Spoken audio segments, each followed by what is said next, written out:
everybody. So we are so excited. We are here for a very special podcast that we really wanted to do to highlight and celebrate the career of very special animators, one of the masters. We're here to talk about the works of Isao Takahata, who passed away last week, I believe. April 5th. April 5th. Yeah, April 5th. Yeah, and my friend Stanford is here to talk about it with me.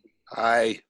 Thanks for the invitation, Rachel. Always great to be here. Thank you so much. And it's really special to be able to talk about the films of Isao Takahata.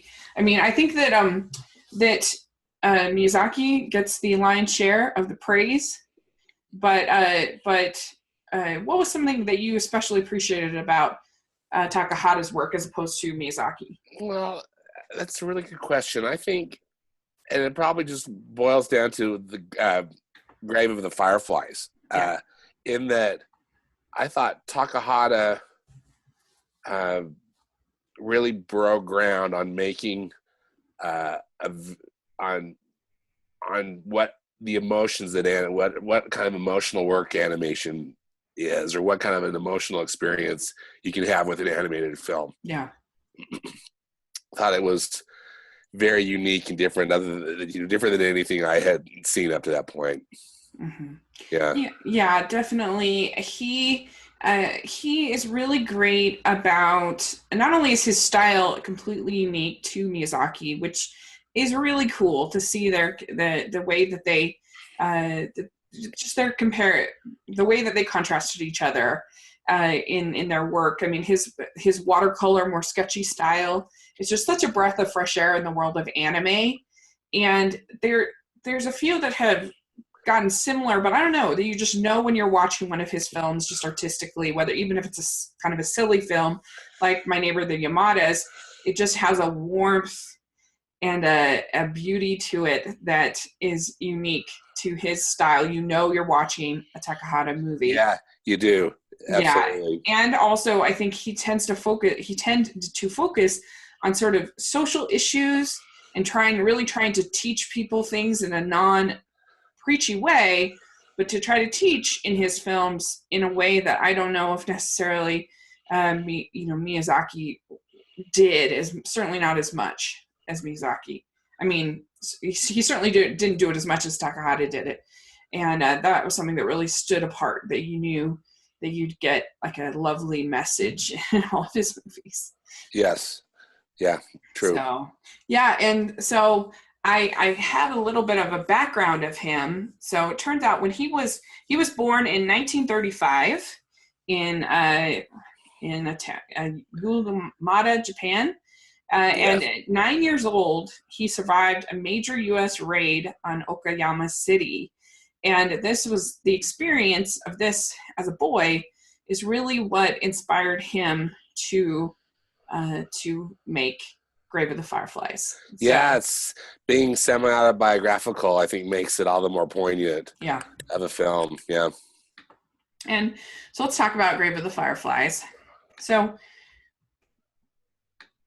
Grave of the Fireflies was his first film, and it was released as a double billing with Totoro, which is so crazy because like they couldn't be more different in tone and feel and artistic style. But man, can you think of a better, as far as just like quality of film? Can you think of a better double billing that ever happened?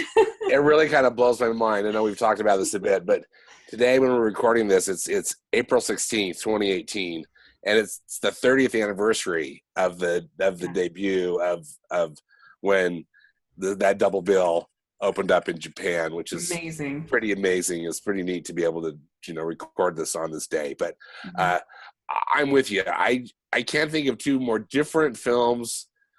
I've never done it. In fact, I kind of want to do my own double feature, just to see how that would be. And I believe from what I've read is that they showed Totoro first. Yeah. For my sensibilities, I'd want to see Grave of the Fireflies first because I'd be so devastated. I need something to kind of pick me up.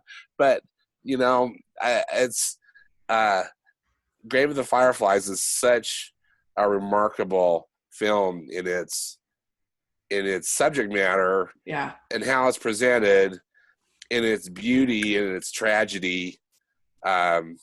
You know, I know you and I both try to be careful with this word, but it really is a masterpiece in animation, and I think in filmmaking. Yeah. And it's been interesting to see all these tributes that people have been posting to Miyazaki, or excuse me, to Takahata, or about Takahata on Twitter, and after his passing, and more often than not, the stuff that at least that I saw, they were referring to Grave of the Fireflies. Yeah. Yeah. Yeah, I mean, Roger Ebert called it one of the great war films ever made. Oh, absolutely, yeah. And he not only directed it, but he also wrote it. He wrote it, yeah. And so, I mean, this thing is just from his heart. And, it's about these two brothers, the Saita and Setsuko, and their experience after this, at the end of this war in World War II. And it's one of the most devastating films I've ever seen, for sure. Yeah. It's not easy to watch. I mean, it's so beautiful. The animation's so beautiful, but it's quite realistic, I think, in its portrayal, of these different atrocities that were happening during the war. And it's hard to see. Yeah, it definitely doesn't hold back. No. The relationship between the two brothers, and when Setsuko eventually dies, that is just devastating. Yeah, it's devastating.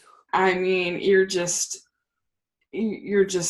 bawling, and you just I mean, because here you have both of the main characters dying. I mean, it's a very, very sad movie, but I don't know. I actually don't feel like it's hopeless, though. Would you agree? No, I don't. I totally agree, and I've been really trying to figure that out, because just think, how can this movie have hope in it with such with so much dire stuff going on? I think so much is, well, the whole thing's great, but the narrative of it, the screenplay, so to speak, is so good, because you see early on, I mean, spoiler alert, is where we said, both these siblings die, but you learn that at the very beginning of the film, what I mean? And I mean, you don't necessarily know that what's happening, and then you figure it out, but that in a way was a smart move, and I think that almost gives it hope too, because even though they're no longer on Earth, they're together, and there's something I think hopeful about that. At least that's what it is for you. What is it about for you? Yeah, and when you see, because you see like the one little bit of, you see the one little bit of joy in them with these fireflies, and then at the final scene, when you see them as spirits, basically like playing with the fireflies, that to me is sort of a way of them telling, of Takahata saying like that there's sort of peace and everything's going to be okay, but like war is horror, I don't know, like he can manage to say both messages at the same time, which I think is pretty remarkable. Yeah, I do too. It's really an amazing film. So I hope any of your viewers who haven't seen this film, see this movie. It's really, it's remarkable. Well, and just like the whole message that just like war war takes mercy on no one. That war is awful, and it doesn't care whether you're a good person, a bad person, a little child. That is the sort of the truth of this movie, is that we can have all of these movies where people are sort of victorious, and your Braveheart kind of moments, you're storming and this kind of thing, and this that's not the message of this movie. There's no victory here. No, No, there's Yeah, not. it's not like a Henry V, kind of moment or anything like that. Right. Yeah. None of that going on. So, and just the animation is so beautiful. The way he uses light, the way he uses, and the music, I think, really helps. Wonderful soundtrack. Yeah. Yeah, is so beautiful. Did Joe Hisashi do the music? He did not. I checked, and I'm Okay. trying to remember. I've got the disc right here, and I of course have to be able to try to read this. They always put it in such small print. It's not Joe Hisaishi. In fact, the only Joe Hisaishi music in a Takahata film is in The Tale of the Princess Kaguya. Oh, okay. That's good to know. Yeah. But it is beautiful music. And, it's interesting. I mean, I'm just looking at these pictures from the movie. And so many of them are pictures of Saita looking up, hopefully looking at the fireflies, looking at the. So it's a really, I mean, that makes it all the more devastating. Yeah. But yeah, I definitely think that the death of Setsuko is one of the most devastating ever in all of them. That is so, after all they've been through. I know, it's so hard to watch. Yeah, so it's not for the faint of heart, but I think it's definitely a really, really beautiful film. Beautiful film, and I think there's merits to all of Takahata's films, which we'll be talking about, but yeah, this one is, I think, probably his finest achievement. Well, let's talk about Only Yesterday. So this came out in 1991. And it didn't have a U.S. release until, 2015? Right. They did it. They did a new English dub for this U.S. release of it. Yeah. It was very interesting. Interesting. So dumb. You could have Princess Mononoke with massive violence and stuff, but Disney's don't talk about a period. The only reason that it wasn't released is because there's a scene where the little girl, Teoko, she finds out that she's where the little girl finds out that she is about what a period is, and there's this funny. That's right. There's it's maturation class day or whatever in her elementary school, and and you're just they're pretty candid. They're pretty candid about the talk. The talk about it. I mean, it's so ridiculous though. That's just part of life. It's a cute scene. Why on earth would that be a reason to keep it out of? That's too much for Disney. I said, Princess Mononoke has massive bloodshed. Just funny to me. No, I hear you. We still have that stigma in our society about menstruation. It's just what? But this is an interesting film because I have to admit, the first time I saw it at the in the re-release at the theaters, and I was a little disappointed because I hold Studio Ghibli up to such a high standard. And at the time, I felt like the little children stuff was amazing. But the older stuff, I didn't quite like as much. Because it's about this woman, Taeko, who is single, and she goes to work in this,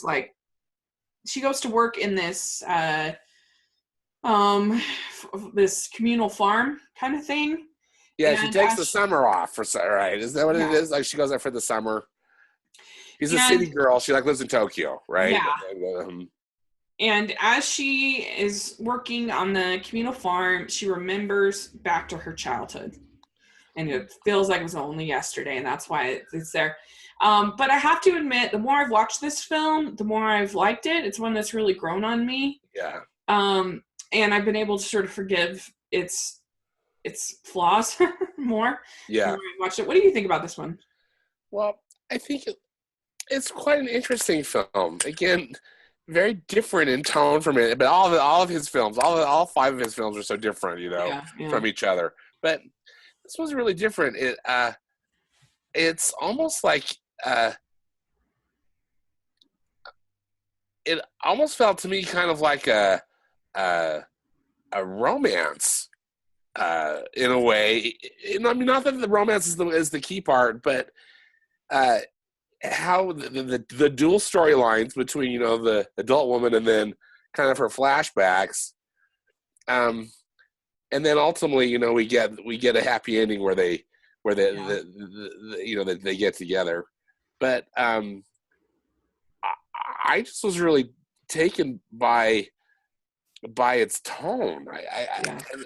It's just so unique and so surprising. You know, I just think, where did this come from? You know, it feels very 1991. Oh, absolutely. It's definitely the whole environmentalism kind of theme feels very 1991, and there's anything wrong with that. It felt a little dated, but it's good. It's a good message. And like the romance is very Japanese.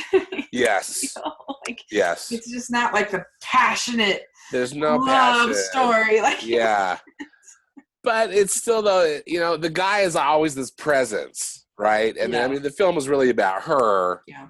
But it really takes the two of them coming together, I think, for her to be able to let go of the past that's kind of been, in a way, holding her back, right? Yeah. That's what I meant about the romance, and I'm by no means, you know.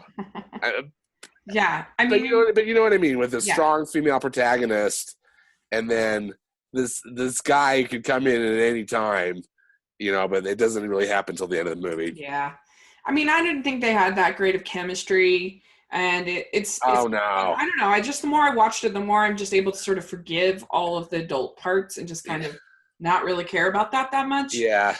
Because I don't know. It's just kind of like it's sort of strange because you have this like working woman and then she, you know, thinks back to all of her childhood, and then these the older women at the farm are very like busybodies. Right. Getting at her business, and they're all getting she get married, you know, kind of a thing. And I don't know, it's just kind of, it's not a Western romance like that you might see. No. The one thing I thought was really interesting about it too was that I really admire about it is the art, because when they're in the present day, you know, 1991 or the 90s, right?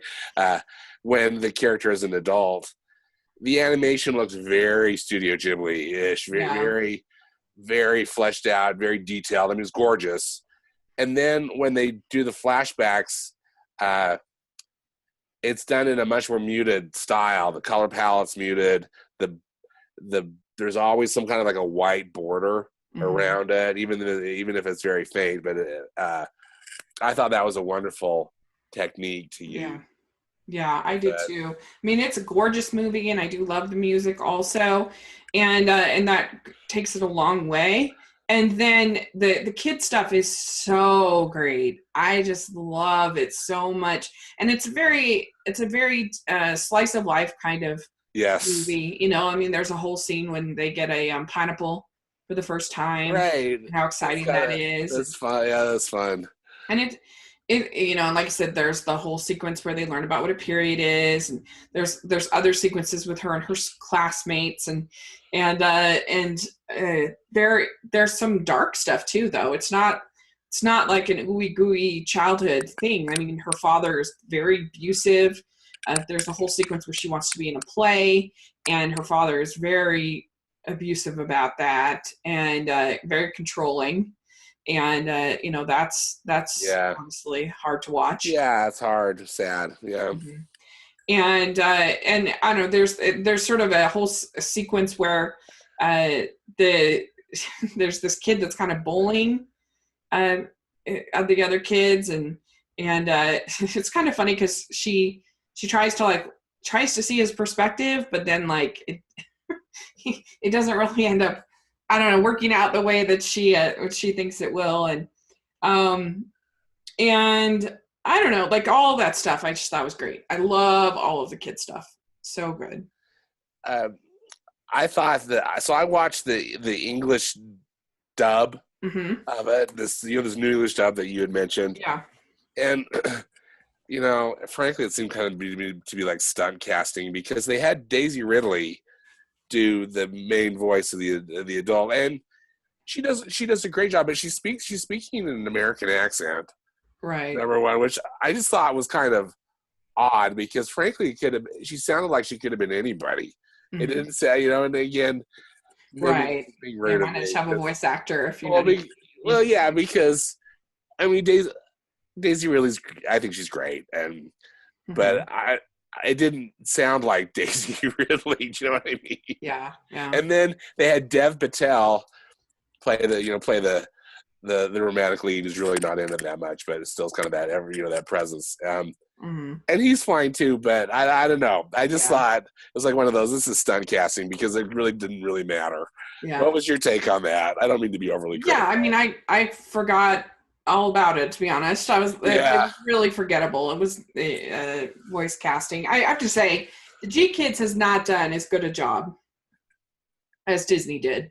Yeah, Disney really aced those. Yeah, and it was a lot of the Pixar folks were involved. Yeah, dubbings and the of those, and you can just tell it's just not quite as good.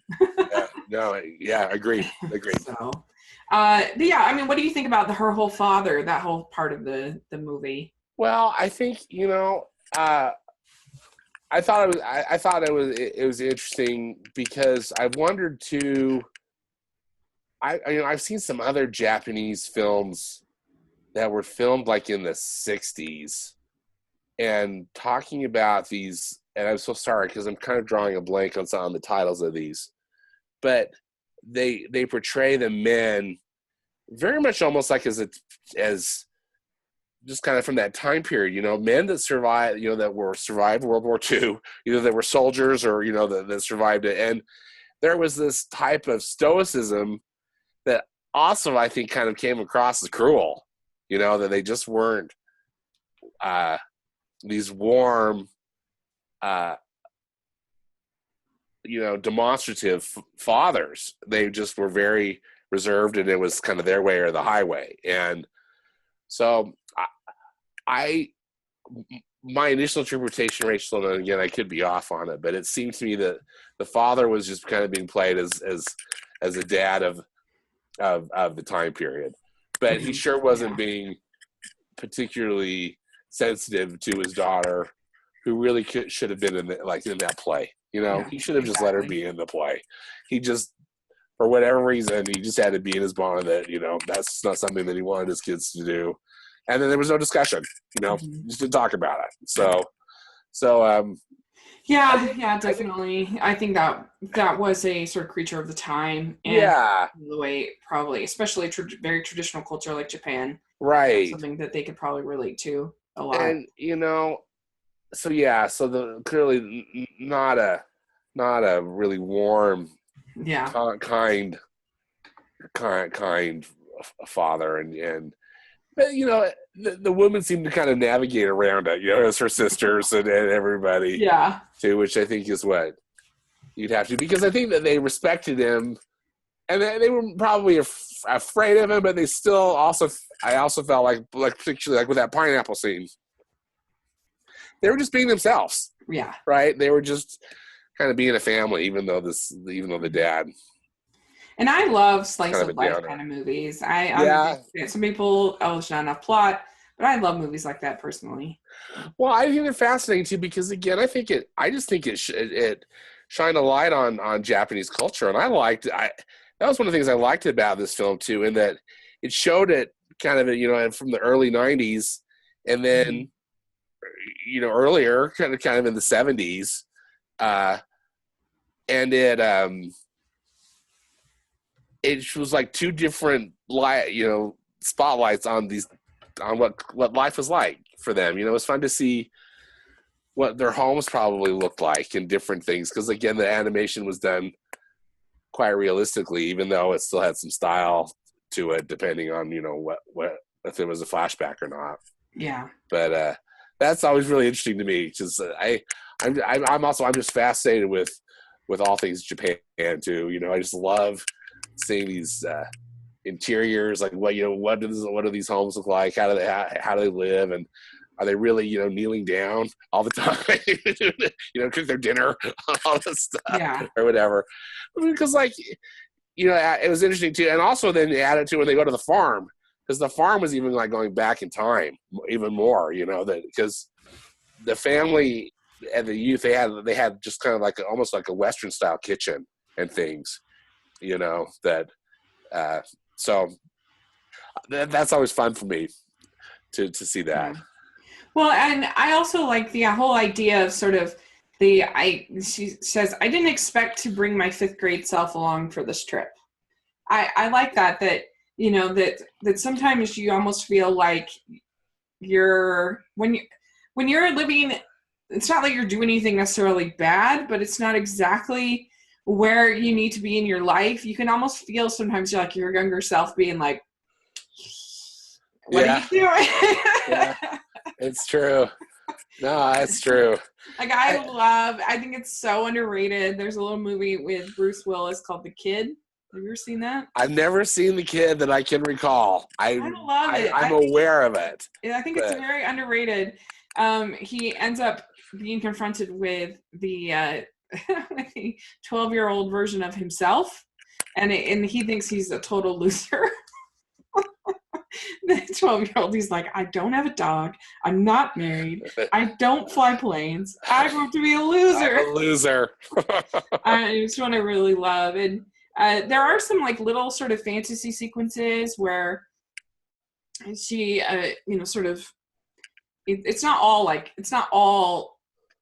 like the way, real life would be. But it's all just so sweet, and it's all supposed to make you feel sort of empathy and sort of relate, like you're saying, to the women in this story, to her mother, to her sister for sure, and to her, and to try to understand how this character got to where she is right now in her life. And I think that's something we can all relate to for sure. So I think so too. Ultimately at its core, it's a story set in reality, and it is very human. It's very human, and very, very relatable. There's just like little things where she thinks back on her childhood, and the character almost starts like floating in life, and I love that. There's sort of hearts and stuff like that, and it's like that is sometimes how you feel like when you think back to childhood. I mean, if you had a somewhat happy childhood at least. Yeah. So I think it's a really, really beautiful film, and I really recommend people watch it more than once, because that was my experience. I kind of needed to watch it multiple times to really, really appreciate it, and it went from like a B grade to an A grade. Yeah. So, all right, well, let's talk about Pom Poko. Yes. So this was released in 1994. This is definitely his most unusual film. Oh, absolutely. It is really a very unusual film. Yeah. So Pom Poko, it's hard to describe, but Pom Poko, it's about this group of basically they're kind of like raccoons. The raccoons, yeah. That's how I interpret it. Yeah, and but these, I guess, raccoons in Japan have like they're raccoon dogs, and I guess they have like magical, like it's a thing in Japanese lore, is that these raccoon dogs have magical properties and things like that. So it probably doesn't seem as weird to them, like it's part of their lore and part of their storytelling. Yeah. But basically this story, it's kind of about this group of these raccoons raccoon dogs that what they end up, there's this suburban development that's going to try to come in onto their habitat, and they end up like transforming into humans in order to try to stop this from happening. And and they end up being humans for a long time, and then it has been a while since I saw this one. We're trying to remember. There's this massive like ghost parade that they're trying to convince the humans that like the town is haunted, to stay away, and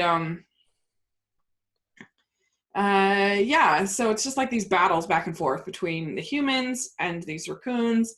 And I don't know. What do you think of this one? I think this is one of the more creative Yeah, environmental fables that I've seen. yeah, I it's a bizarre movie, but so interesting in a lot of different ways. These raccoon dogs have like two different stages that they're in. Either they're drawn either to look very realistic, all four paws on the ground and not a lot of um, personality or differences in their faces.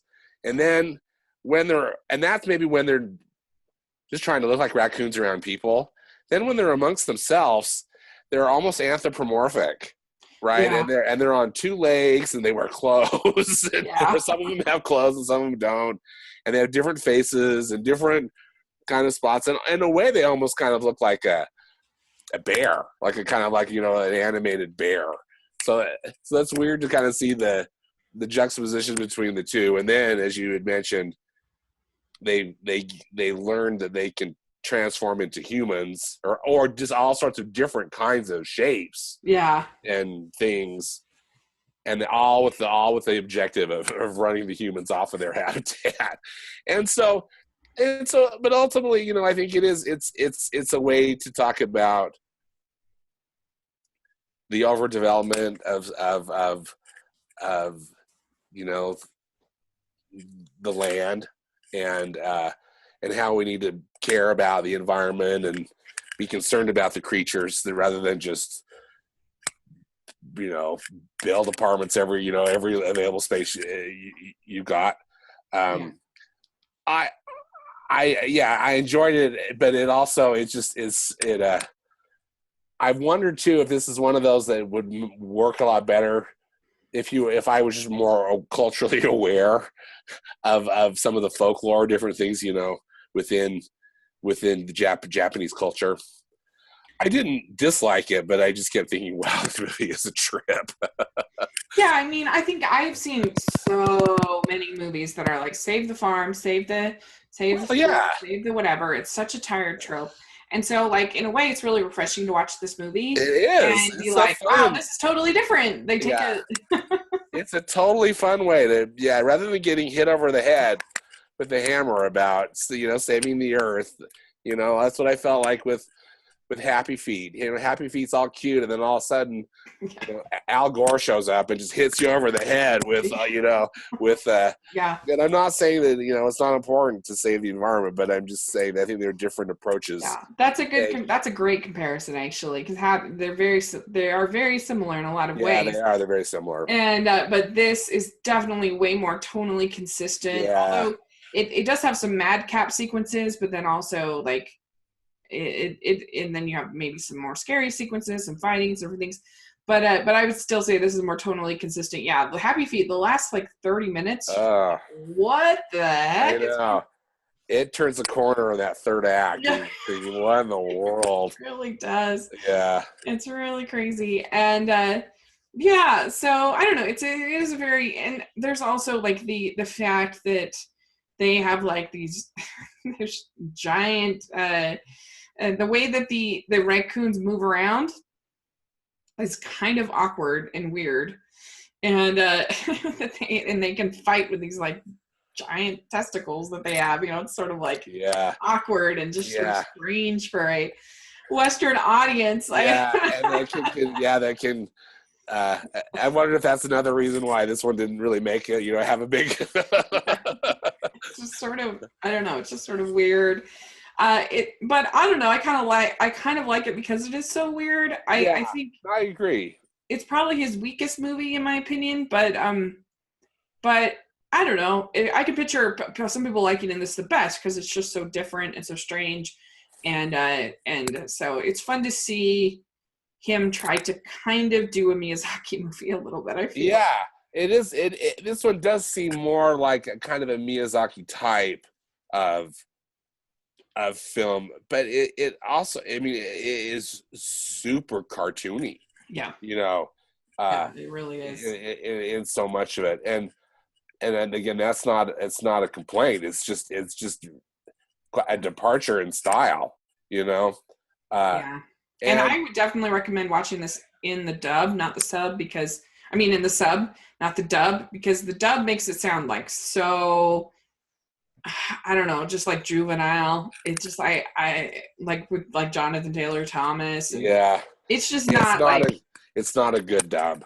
no, it's not as like there's not the gravitas that like you want in a story like this. I don't think it's too slick. It's too so yeah. Pom Poko is definitely a very unusual film, and but it's a lot of fun to watch for sure. Yeah, it's definitely interesting, and again, a fun environmental fable that you don't feel like you've been beaten up by the time when it's over. Yeah. Well, let's talk about My Neighbor the Yamadas. This is probably his most unknown film. His most yeah, this is the first time I had seen it. In prepping for this podcast, I finally grabbed one of those G Kids copies of it that that they're selling. Yeah. What'd you think?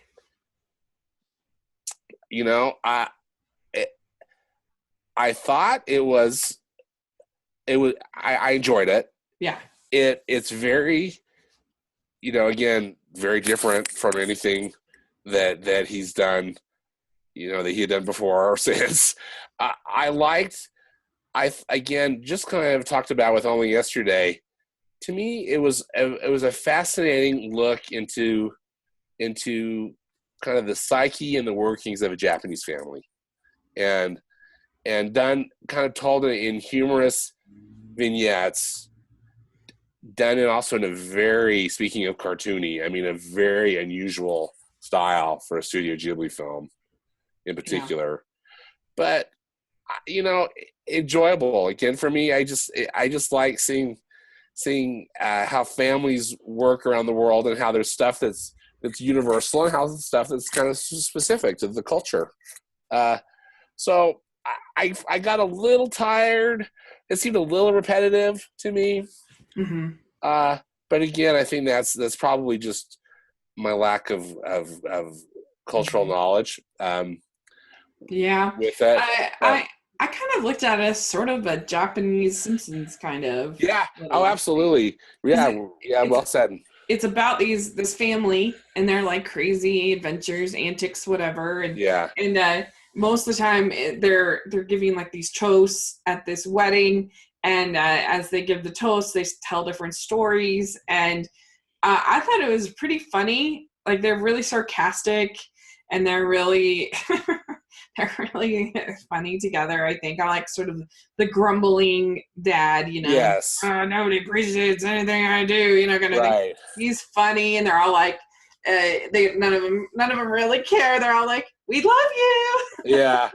He's very much like the Homer Simpson of it, and the happy. Kind of the mom is nice. The grandma's there, and she's very much in a grandma kind of role, And then the two children that, they've got their individual stuff. It's such a different film. I can't say. Do you feel like it has a point, Rachel? What's your take? No, I think it's just like these little vignettes. Yeah, just like slice of life, right? Yeah, just about. I guess maybe a little about marriage and the ups and downs, and that family life is unpredictable, and is probably the main point that you have. But it's just a funny little comedy, really, animated comedy. And this is probably the most sketchy out of all of his. Oh, absolutely. Yeah. And it's really more like a bunch of shorts. Yeah, it is just like a bunch of shorts with these same characters. Yeah, put. And in fact, that's each section has a name. How the name pops up and talks about it. One of the things I did like about it, and occasionally, again, really using the animation too as a springboard for the storytelling. But when they reflect back, I think it's with one of those toasts, on the beginning of their marriage. And I don't know if you recall, but they started off as like they're both, the husband and the wife are on a bobsled team, and so they've got a bobsled, and I think the bobsled, I don't know if it says Yamada's on it or whatever, but they're both the husband and wife, together. They're running, and then they both get in the bobsled, and they start going through this adventure of life, and I think maybe even one or two of the kids come in on it, or show up, and they grab them and pull them into the bobsled, and it was such a wonderful image, though, of it. I thought, again, just of a marriage that they're equally yoked, this husband and wife pushing together, and then they get in this bobsled that is like, hang on, we're in for a big ride, the wild ride of married life. Yeah. And I thought I like that. That was really fun. And I also, my favorite part is when they lose the little girl at the mall. At the mall. Because who hasn't had something like that happen in their family? Like, everybody has. She's just so cute. She's just talking it up and stuff like that.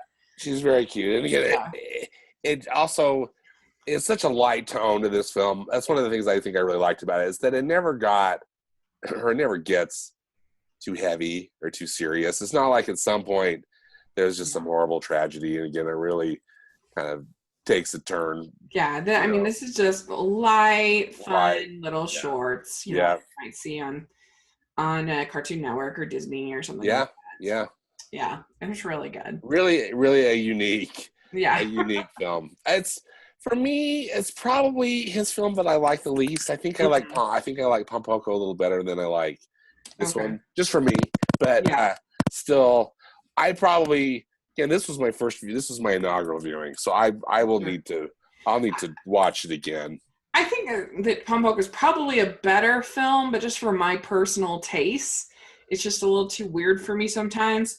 And so I think I actually prefer My Neighbor the Yamadas, but I think it just depends on sort of your what you like, And the last film, his masterpiece, was The Tale of Princess Kagawa. Stars. It was 2013. What a gorgeous movie. This movie, I mean, I remember seeing it in the theater, and I was just was blown away. I'm like, blown away. I know. One of the most beautiful movies I've ever seen. Yeah. And the way that he used music to tell the story, I thought was one of the most effective I've ever seen in an animated film. Against Joe, this was Joe Hisaishi, who does all the music for the Miyazaki films. Yeah. And I'm with you. The music really is stunning in it. Everything's stunning in it. It was, I mean, just the way, like, there's a really famous scene where the character, she just like sheds all of this ceremonial robes and stuff and runs out of the temple of the house, whatever she's at. And just the way that's all just choreographed, just pitch perfect to this music is amazing. And I mean, to me, this movie had like parts of it almost had a bit of a Bambi feel in those things, because you see this child, go from, there's all this cute stuff, and she's like baby. You see them grow and grow and grow. Then there's some conflict, but it's not like a traditional narrative as far as like, here's the bad guy, here's the things, here's the whatever. It's just kind of about this life. And what I think is really interesting is that in a traditional Western narrative, you would have the conflict being that Kaguya doesn't want to do what her father wants her to do, right? Her father thinks that because she is a gift that he got from the bamboo built in, he got the gold from the bamboo, he thinks that she needs to become a princess. She doesn't want to become a princess. She wants to be in the country with her boyfriend character. Anyway, and but because Japanese culture is different than American culture or Western culture, instead of in American culture, Western culture, you would have Ariel rebelling against the father, trying to keep her down, but that's not the way Japanese culture is. And so you have this character who concedes to her father's, who's obedient, every single time to what her father, like, she doesn't want to paint her teeth black. She doesn't want to do her hair the way that they want her to do. She doesn't want to, all these things. She doesn't want to meet with the suitors. And each time she ends up being obedient to her father, and how that just like sucks all of her soul out of her. But I don't know. I just think that's really different than the narrative that you would get in a Western animated film.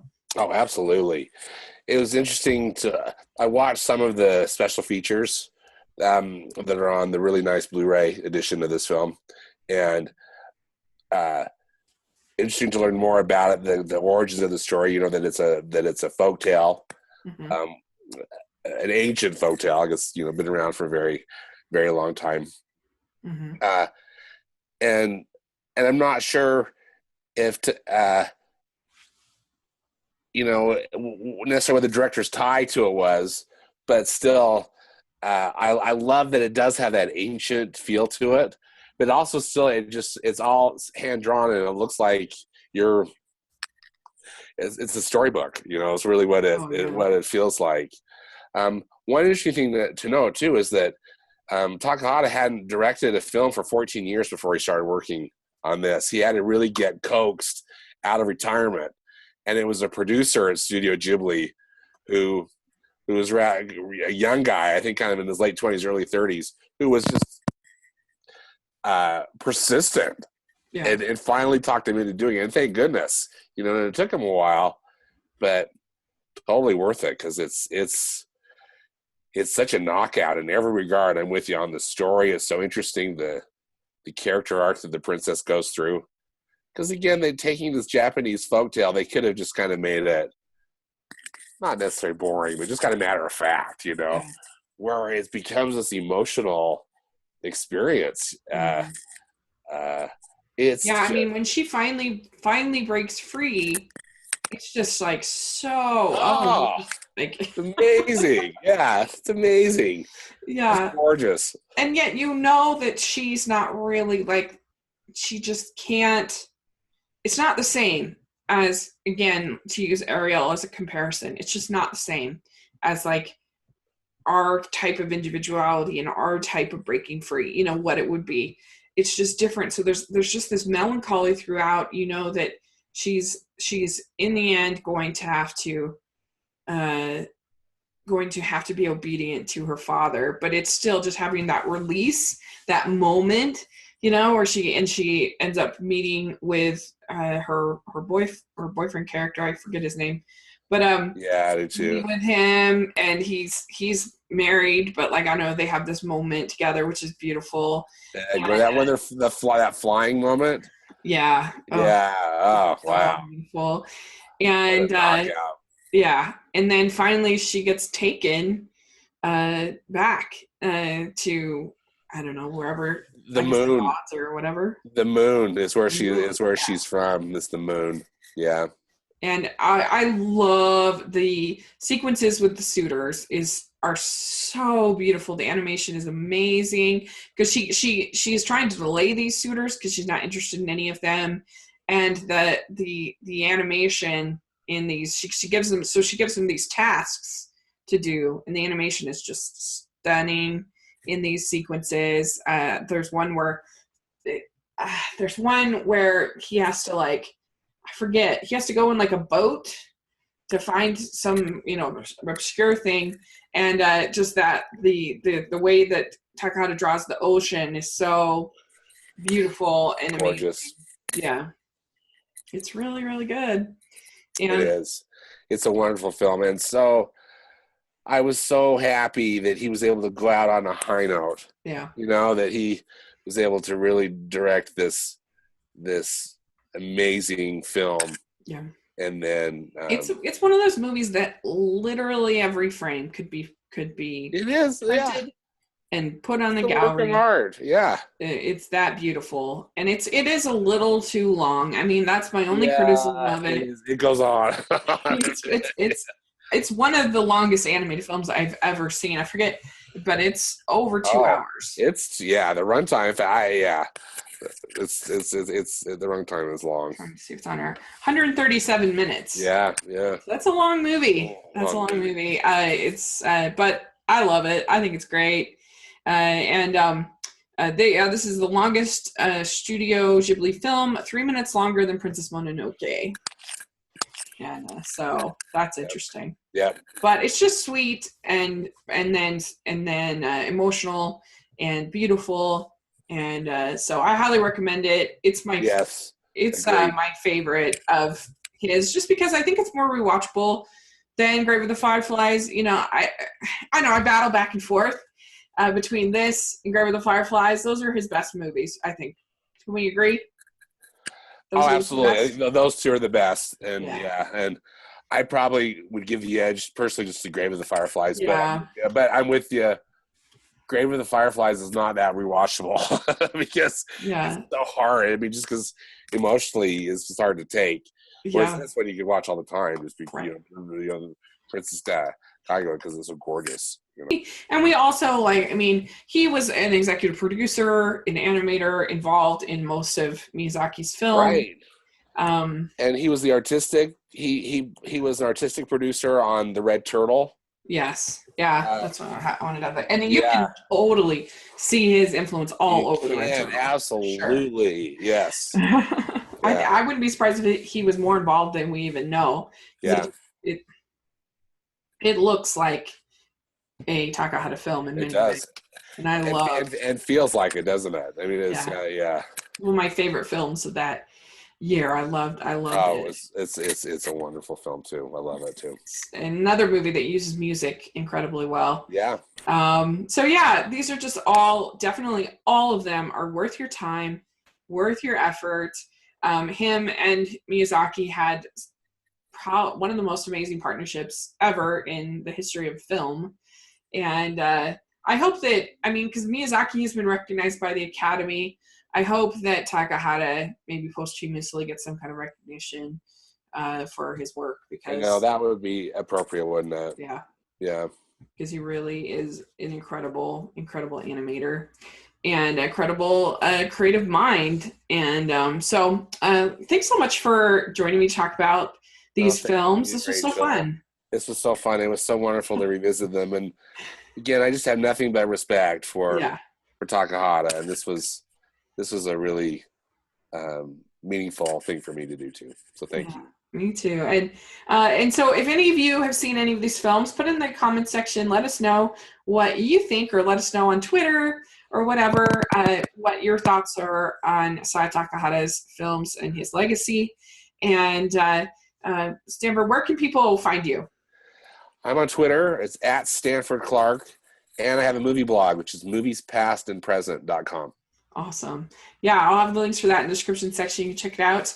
And you can follow me at Rachel's Reviews on iTunes and on YouTube. So check that out. And thanks again. Go watch a Takahata movie. Bye. Bye.